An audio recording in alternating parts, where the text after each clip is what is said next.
Morning now dawned and Shahrazaad broke off from what she had been allowed to say.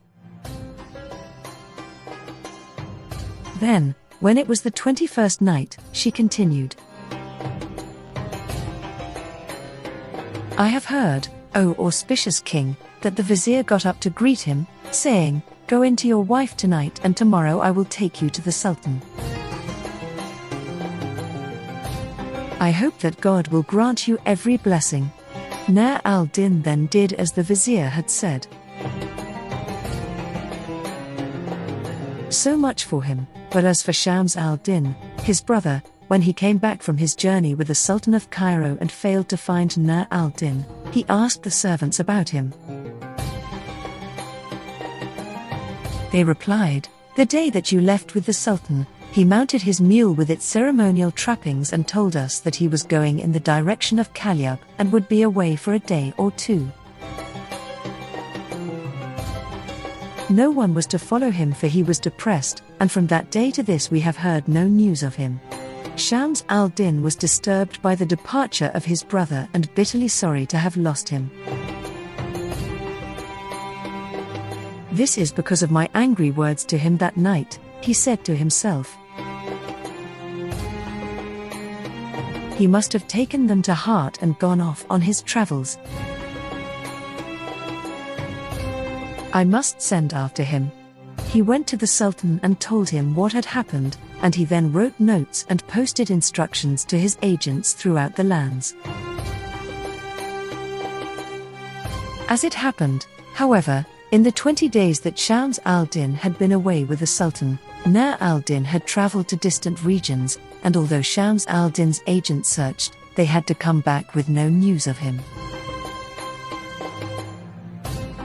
Shams al-Din then despaired of his brother and said, I went too far in what I said to him about our children's marriage. I wish that I hadn't done this, it was due to my stupidity and mismanagement.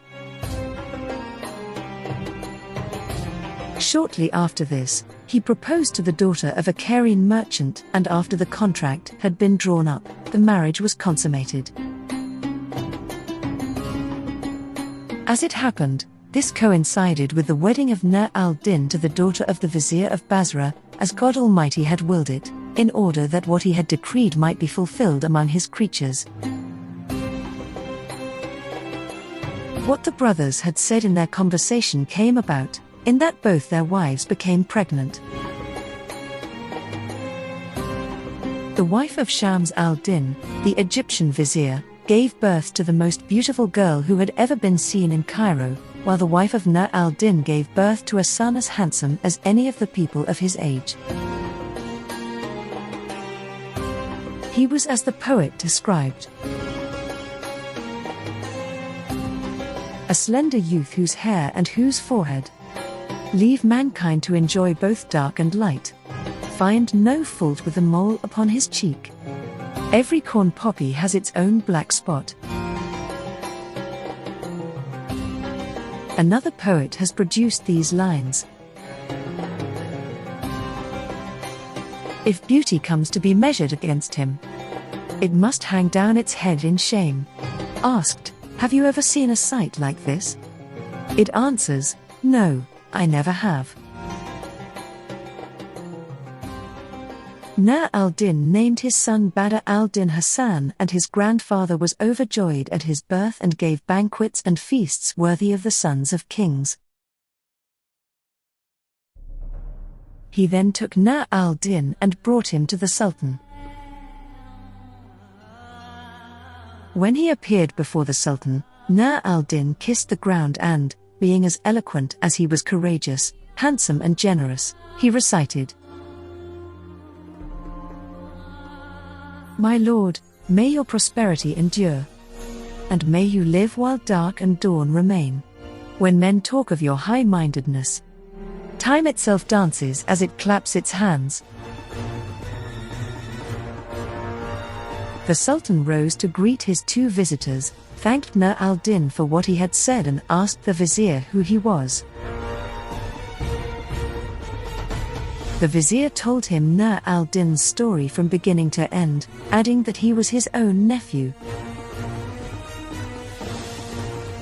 "How can he be your brother's son?" asked the Sultan, "when we have never heard of him?" "My lord, the Sultan," replied the vizier, "I had a brother who was vizier of Egypt. On his death, he left 2 sons, the elder of whom has taken his father's place as vizier, while this, the younger son, has come to me. I swore that I would marry my daughter to no one else, and when he arrived, this is what I did. He is young and I am very old. I am hard of hearing and my control of affairs is weak, and so I would ask my master to appoint him in my place.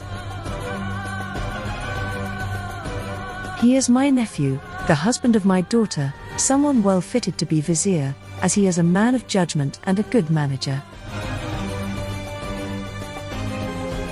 The Sultan found what he saw of Nur al Din to be to his taste, and so he granted the vizier's request and promoted Nur al Din to the vizierate. On his orders, the new vizier was given a robe of honor and one of the special mules, as well as pay and allowances. He kissed the Sultan's hand, and he and his father-in-law went back joyfully to their house, saying, "This is due to the good luck brought by baby Hassan." The next day, Nur al Din went to the Sultan, kissed the ground and recited, "Happiness is renewed on every day, together with good fortune, confounding envious schemes.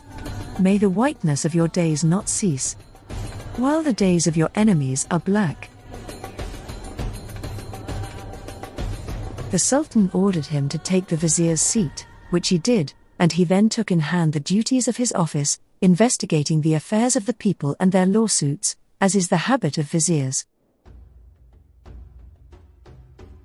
Watching him, the Sultan was astonished at what he was doing, his intelligence and powers of administration, all of which won him the Sultan's affection and his intimate regard. When the court was dismissed, Nur al Din went home and delighted his father-in-law by telling him what had happened. The young man continued to act as vizier until, both by night and by day, he became inseparable from the Sultan. His pay and allowances were increased and he became rich. He owned shops that traded on his account, slaves, mamluks, and many flourishing estates with water wheels and gardens. When Hassan was 4 years old, the old vizier, Nur al Din's father-in-law, died, and Nur al Din gave him the most lavish of funerals. He then concerned himself with the upbringing of his son, and when the boy grew strong and had reached the age of 7, his father brought in a tutor to teach him at home, telling the man to give him the best instruction. The tutor taught Hassan to read and made him commit to heart many useful branches of learning, as well as getting him to memorize the Quran, over a period of years. Hassan became ever more beautiful and well-formed, as the poet puts it. A moon reaches its full in the heavens of his beauty, while the sun shines from his blooming cheeks. All beauty is his, and it is as though all that is fair in men derives from him. He was brought up in his father's palace, which throughout his early years he never left, until one day his father took him, clothed him in one of his most splendid robes, mounted him up on one of the best of his mules and brought him to the Sultan. The Sultan looked at the boy with admiration and felt affection for him. As for the townspeople, when he passed for the first time on his way to the Sultan with his father, they were astonished at his beauty, and they sat in the street waiting for him to come back so that they could have the pleasure of looking at his comely and well-shaped form. This was as the poet puts it. One night as the astronomer watched, he saw the form of a graceful youth wandering in his twin robes. He observed how Gemini had spread for him, the graceful beauty that his flanks displayed. Saturn had granted him black hair, coloring his temples with a shade of musk. From Mars derived the redness of his cheeks, while Sagittarius shot arrows from his eyelids. Mercury supplied keenness of mind, and the bear forbade slanderers to look at him. The astronomer was bewildered at what he saw, and then ran forward to kiss the earth before him. When the Sultan saw Hassan, he conferred his favor and affection on him and told his father that he must always, and without fail, bring the boy with him to court. To hear is to obey, replied Nur al Din, after which he took him back home. Every day from then on he went with him to the Sultan until the boy reached the age of 15. It was then that Nur al Din fell ill and, sending for his son, he said, "Know, my son, that this world is transitory, while the next world is eternal. I wish to give you various injunctions, so try to understand what I have to say and take heed of it." He then started to tell Hassan how to deal well with people and how to manage his affairs. Then he remembered his brother and his native land, and he wept for the loss of loved ones. Wiping away his tears, he recited, "If I complain of distance, what am I to say?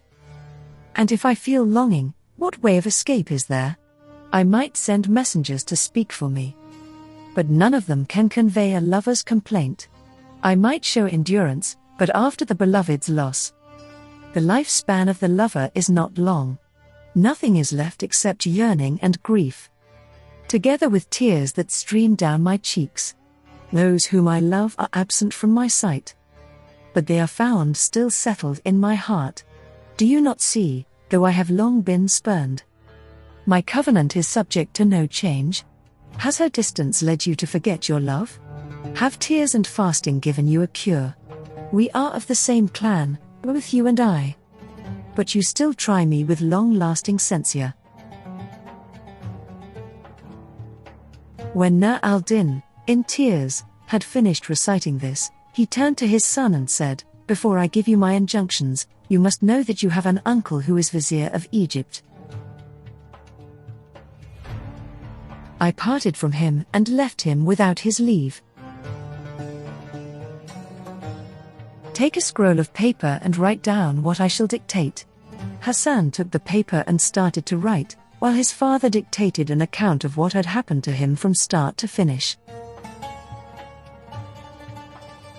He noted the date of the consummation of his marriage with the old vizier's daughter, explaining how he had arrived at Basra and met his father-in-law, adding, "Many years have passed since the day of our quarrel.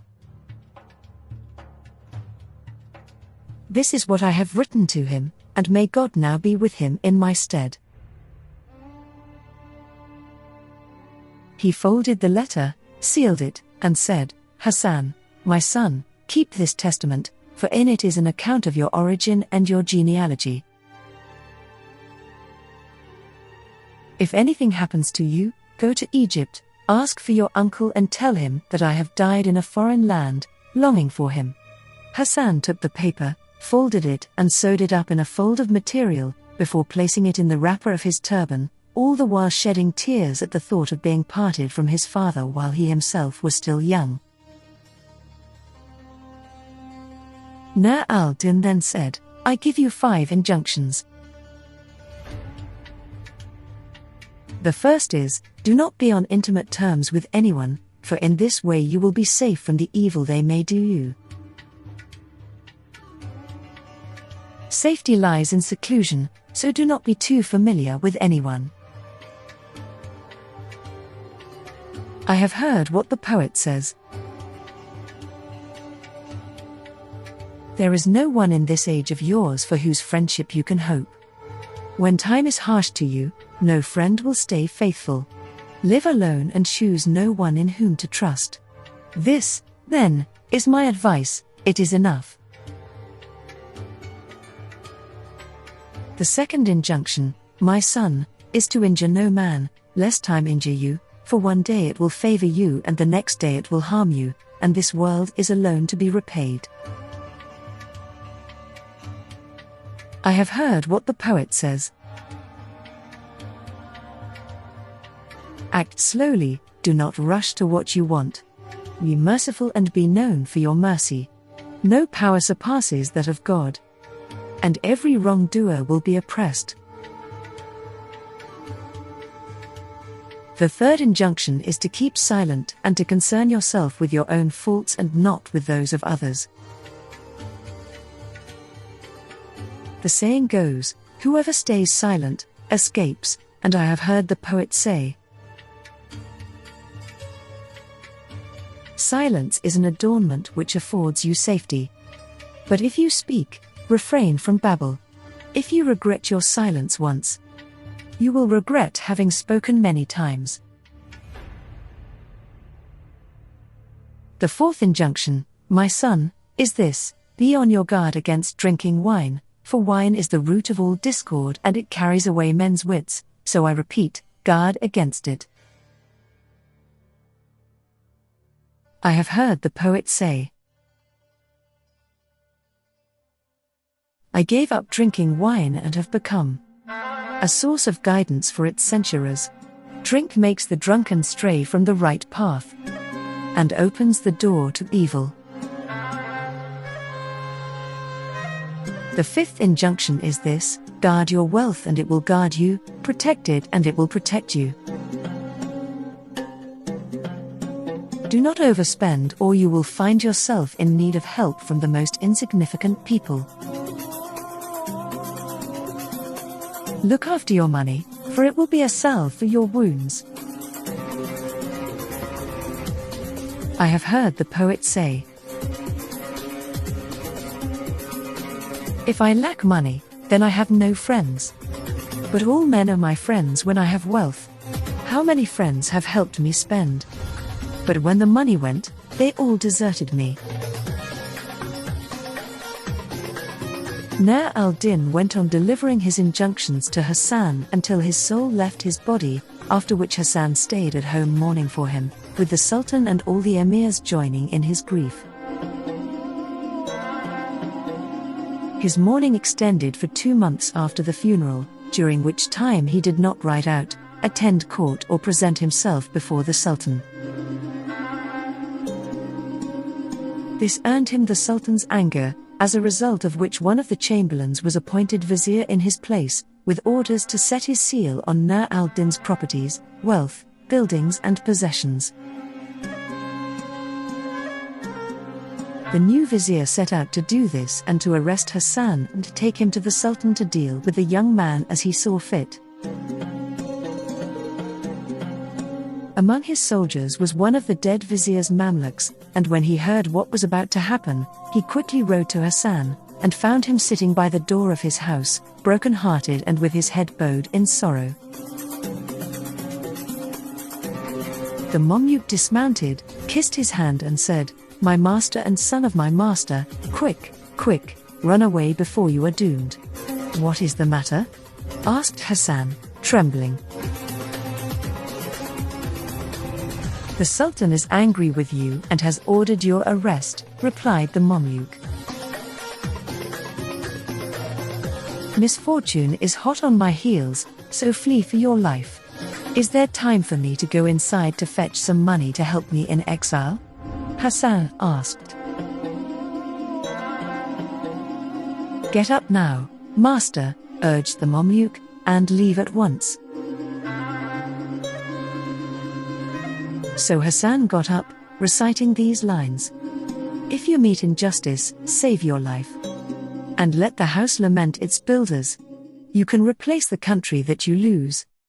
But there is no replacement for your life. Send out no messenger on any grave affair. For only you yourself will give you good advice. The lion's neck is only thick, because it looks after all its own affairs." Then, heeding the Mamluk's warning, he covered his head with the skirt of his robe and walked off until he got outside the city. He heard the people saying that the Sultan had sent the new vizier to the old vizier's house to set his seal on his wealth and his properties and to arrest his son, Hassan, in order to bring him for execution, and they were sorry for this because of the young man's beauty. On hearing what they were saying, Hassan left the city immediately, without knowing where he was going, until fate led him to his father's grave. He entered the cemetery and made his way among the tombs until he reached that of his father. There he sat down, unwinding the skirt of his robe from his head. On the cloth were embroidered in gold the lines, "You whose face gleams like stars and dew, may your fame last forever, and your exalted glory stay eternally." As he was sitting there, a Jew, who appeared to be a money changer, came up to him, carrying saddlebags containing a great quantity of gold. After approaching him, this Jew said, "Master, why is it that I see that you are drained of color?" Hassan replied, "I was sleeping just now, when in a dream I saw my father reproaching me for not having visited him. I got up in alarm, and I was afraid that if I did not pay him a visit before the end of the day, it might go hard with me." "Master," said the Jew, "your father sent out trading ships, some of which have just arrived, and I want to buy the cargo of the first of them from you for this 1,000 dinars of gold." He then brought out a purse filled with gold, from which he counted out 1,000 dinars and gave them to Hassan, in return for which he asked for a signed bill of sale.